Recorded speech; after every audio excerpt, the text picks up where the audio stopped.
Hey guys, Chris Linton here from TribeFit, and today we're blessed to have a very special guest with us. One of the world's, no doubt, but definitely one of Australia's greatest marketing copywriter, Scott Bywater. How you doing, Scott?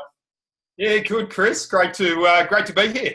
Thanks for the intro. Not a problem, mate. Scott's going to send me $500 later after this just for that little intro plug that I did for him. But no, all jokes aside, Scotty, thanks for your time, mate. And pretty much, guys, for people who don't know of Scott, I've worked with Scott for some time. We've worked on multiple $1 million campaigns for sure in Australia, and probably in the 50s, 60s, 70s of ad campaigns that have done 100,000 to 2, 3, 400,000 as well overall. So we've worked together for some time. But I guess, Scotty, for those of you who don't know much about you and might be dialing in from other countries or whatever, could you give us a bit of a background, a bit of a spiel on yourself?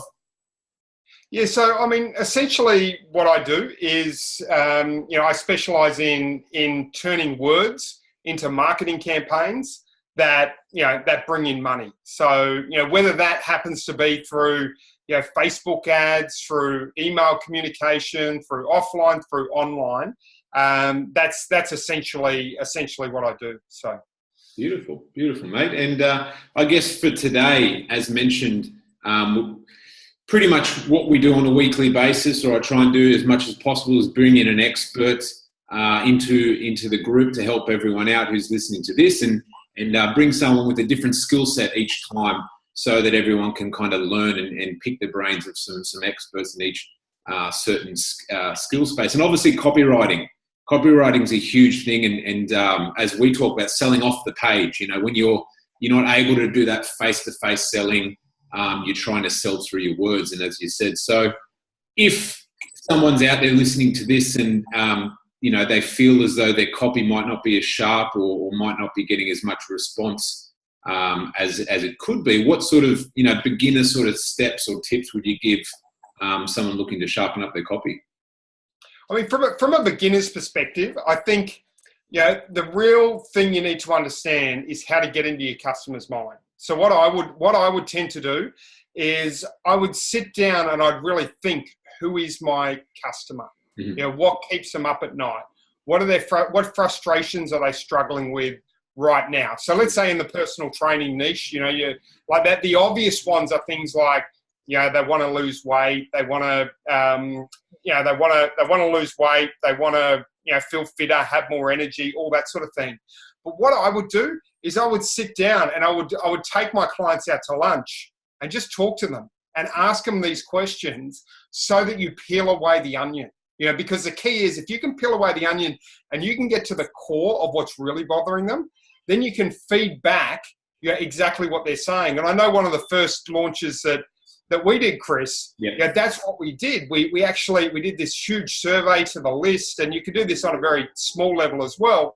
And we found out what was bothering them, and then we fed that back throughout the email launch and the sales copy.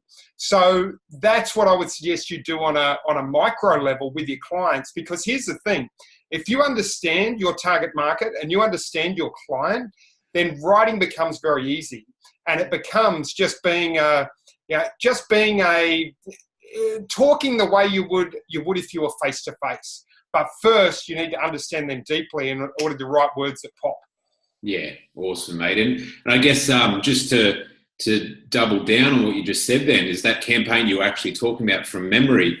Correct me if I'm wrong. From memory, we did I think the campaign went live. There was a pre-campaign period for 2 weeks, and then we went live, and in 5 days, I think we did over $500,000 in sales in that one campaign specifically. That I think it was 520.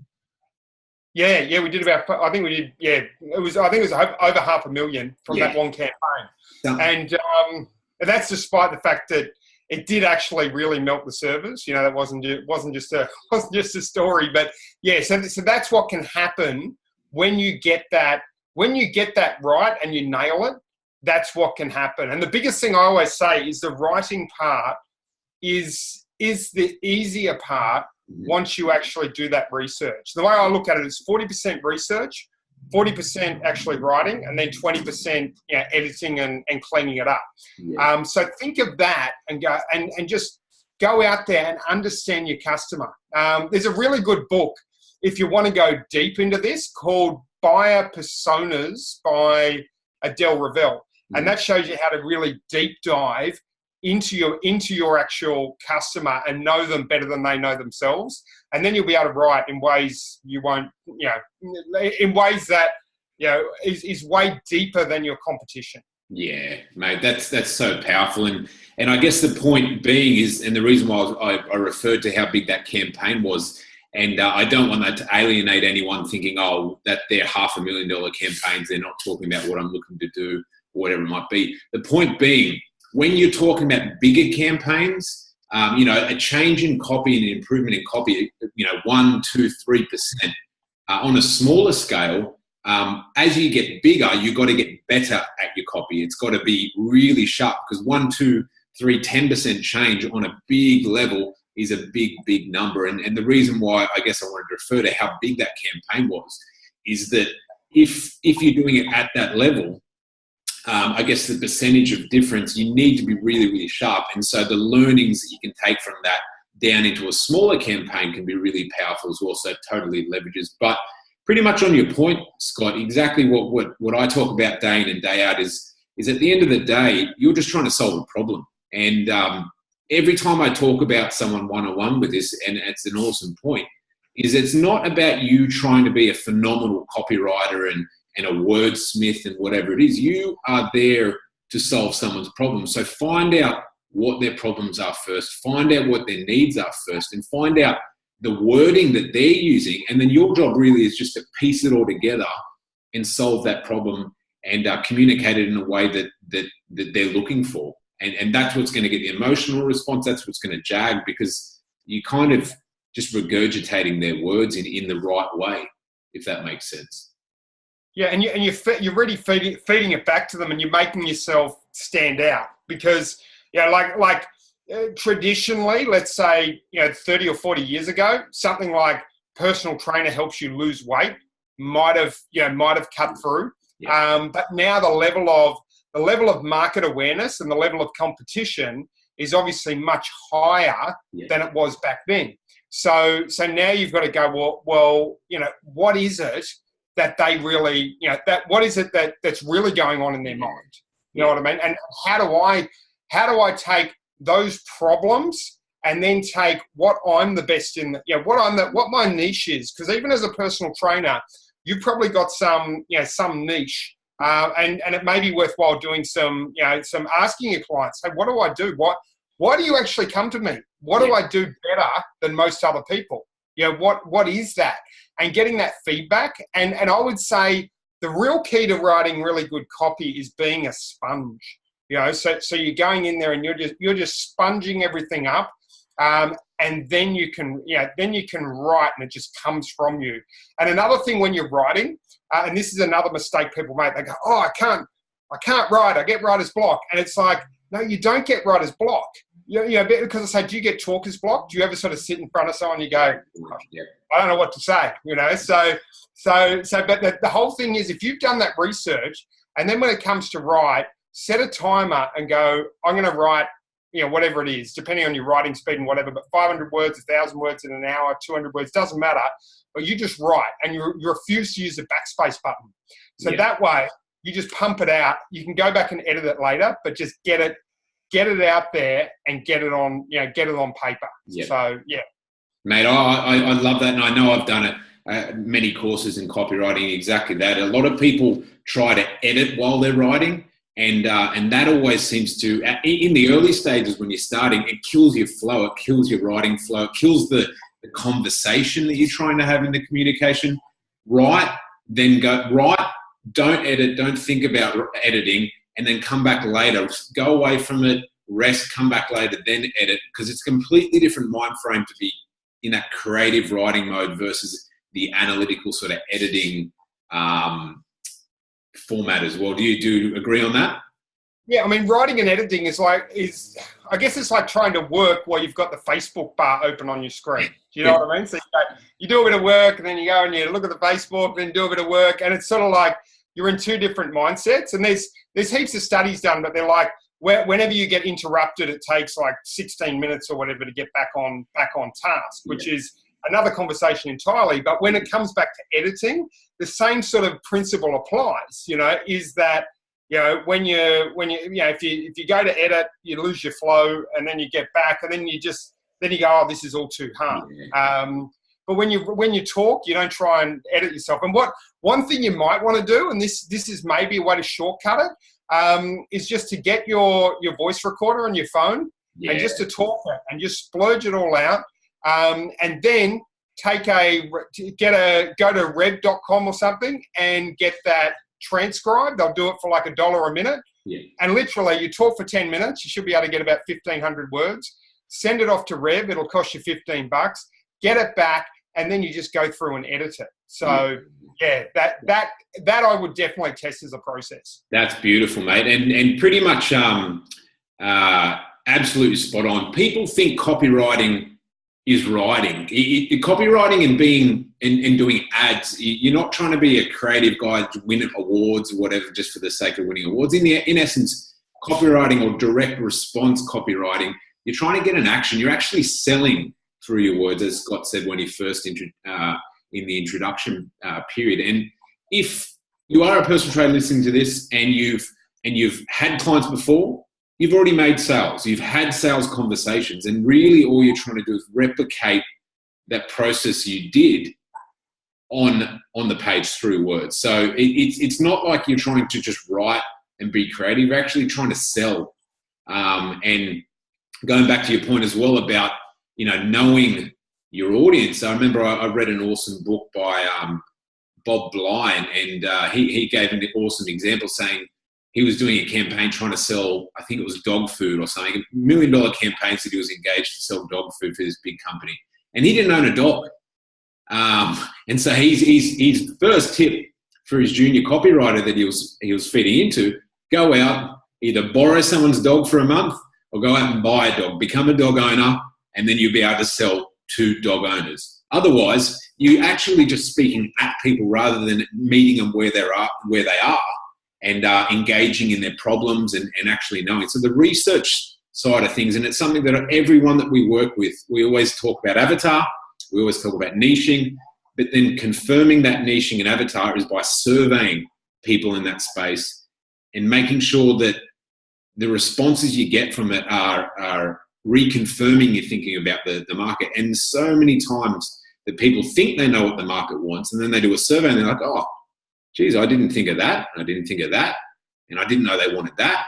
Don't guess what your market wants. Get your market to tell you what they want, and just solve that problem. That's kind of, mate. I couldn't say it better than what you were saying before. But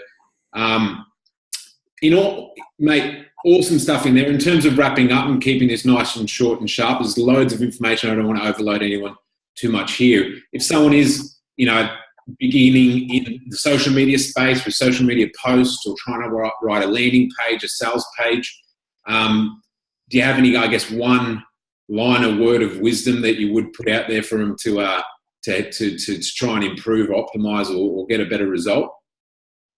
I mean, if you want to take this sort of stuff really seriously, then you'll sit down and you'll rewrite, ads, headlines, that sort of thing from some of the the best sales letters. Go to somewhere like Hard to Find Ads, hardtofinads.com, I think it is. Right. Download them, rewrite them in your own handwriting, get your pen and paper, and just start to get the pulse. If you do that for an hour each day for a month or two, you'll improve leaps and bounds more than you will really from just reading books, because that's really the shortcut. It's a bit like soccer practice. If I want to be a great soccer player, I can go out there and I can read 100 books on soccer, or I can just get a soccer coach and get him to walk me through it. And that's a way that you can coach yourself, to do it. And then once you do that, it'll start to get into your cells, like where you just sort of, you see things and you're writing, and you can almost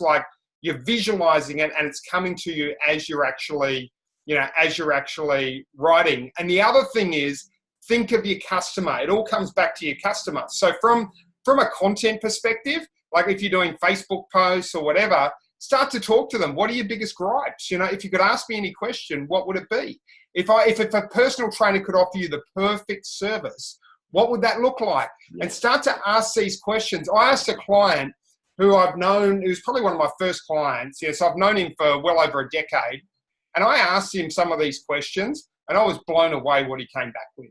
You know what I mean? And I knew this client for over a decade, but I'd never asked the question. So if you don't ask, people aren't going to all of a sudden come out to you and say, hey, Chris, my biggest gripes with the personal training industry is this and this and this and this. They're not going to tell you.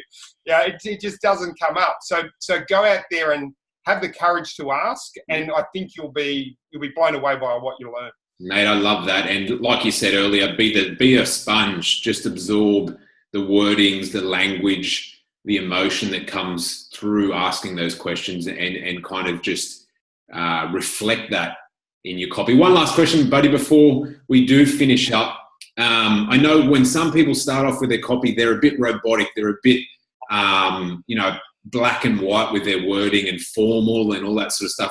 What's your thoughts and, I guess, experience with putting your personality into your copy versus just, writing and trying to be a writer in a sales copy format?